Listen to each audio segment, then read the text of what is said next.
So hello guys, welcome to my channel info with Datta. आज आपण भोगावच्या दर्शनाला जाणार आहोत. हे देवस्थान खूप फेमस आहे. जिंतूर तालुक्यामध्ये हे देवस्थान येतं. याच्यामध्ये जर आपण पाहिलं जिंतूर तालुक्यापासून हे देवस्थान अराउंड 16 किलोमीटर तुम्हाला पाहायला मिळेल. आणि त्यासोबतच तुम्ही जर या देवस्थानाची जर आपण हिस्ट्री पाहिजे तर आपण पुढे पाहूया या देवस्थानाची हिस्ट्रीमध्ये काय काय दिलेलं आहे, कसं दिलं आहे, तुम्हाला मी रूट पण सांगणार आहे. तर सर्वात प्रथम आपण जिंतूरपासून या प्रवासाची सुरुवात करणार आहोत. मी देलदरी मार्गे प्रवासाची सुरुवात करतो. येलदरी मार्गे सुद्धा रोड आहे आणि तुम्ही जर पाहायला गेलं तर तुम्ही जिंतूर मार्गे सुद्धा या रोडने येऊ शकता. भोगाव हे दर्शन खूप मोठं फेमस आणि या म्हणतो मानणारी देवी सुद्धा किंवा आपण त्याला नवसाची देवी सुद्धा मानले जाते.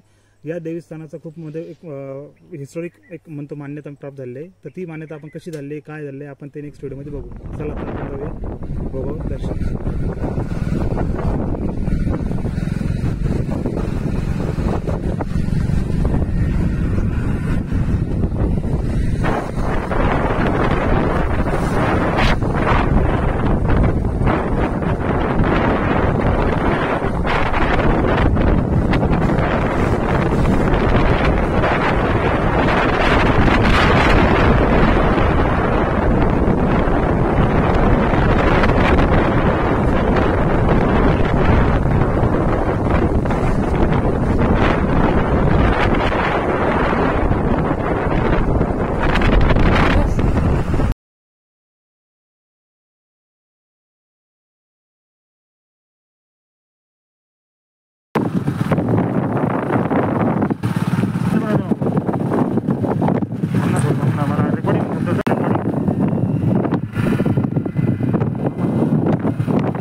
काय आहे ते मागचं ना बोलता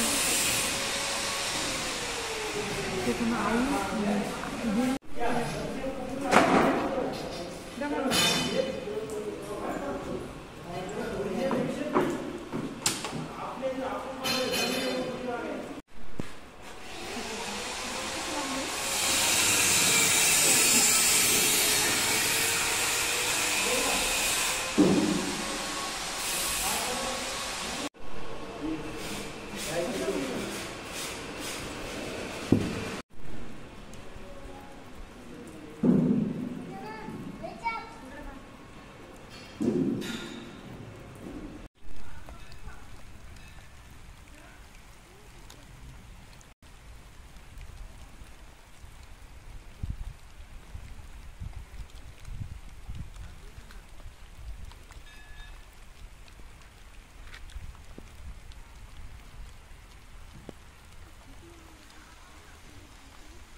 हॅलो गाईज, मी Datta Sangle, info with Datta. Okay, या चॅनलमध्ये तुमचं स्वागत आहे. आता आपण याच्या पहिले पाहिलं की याच्यामध्ये तुम्ही आपण मूर्तीत दर्शन घेतलेलं आहे. मूर्तीचा आपण मंदिराचा असा एक गाभारासुद्धा बघितलेला आहे आणि इंटरनल पार्टसुद्धा आपण मंदिराचा बघितलेला आहे. आता तुम्ही जर बाहेर झाले राईट साईडला बघितलं तिथे एक तलाव आहे. ओके, हा तलाव पावसामध्ये फुलअप होतो आणि एक मध्ये जर बघितलं की आयलंड स्वरूपात एक मध्ये बेटसुद्धा निर्माण केलेला आहे. ओके, झालेलं ऑलरेडी बाय नेचर. तर तिथे खूप निसर्ग वातावरणसुद्धा पाहू शकता. इथे जर हा एक परिसर आहे, हा एक मंदिर खूप निसर्ग वातावरणात क्रिएट झालेलं आहे. या जिंतूर तालुक्यातील खूप जास्तीत जास्त गावांचा सहभाग या मंदिरामध्ये देणगी स्वरूपात सुद्धा केला जातो. त्यामुळे आता रेनोव्हेशनचं काम चालू आहे मंदिराचं. आणि जर तुम्हाला जर व्हिजिट करायचं असेल मंदिर हे, तर नवरात्रीच टायमाला. ओके, नवरात्रीच्या वेळेस तुम्ही 100% व्हिजिट केलं पाहिजे. इथे खूप जास्त प्रमाणामध्ये खूप भक्त या मंदिरामध्ये नवरात्रीमध्ये येतात आणि त्या स्वरूपामध्ये तुम्ही दसऱ्याला खूप मोठा इथे सण साजरा केला जातो आणि तेव्हा तुम्ही नक्की यायला पाहिजे. ओके, एक वेळेस नक्की भेट द्या. भोगाई देवीला इथे नवससुद्धा कंप्लीट केले जातात. खूप लोकांचे किंवा खूप आस्था या मंदिरासाठी खूप जुनी आस्था निर्माण झालेली आहे. आणि याच्या तुम्हाला एक हिस्ट्री आपण याच्यापुढे तुम्हाला मी हिस्ट्री सांगणार आहे की हिस्ट्री कशी स्वरूपात हे मंदिर क्रिएट झालं, या मंदिराच्याबद्दल काय एक आस्था आहे आणि का बरं निर्माण झालं मंदिर. ओके, याचं रिझन तुम्हाला मी नेक्स्ट पार्टमध्ये तुम्हाला सांगतो. Thank you so much.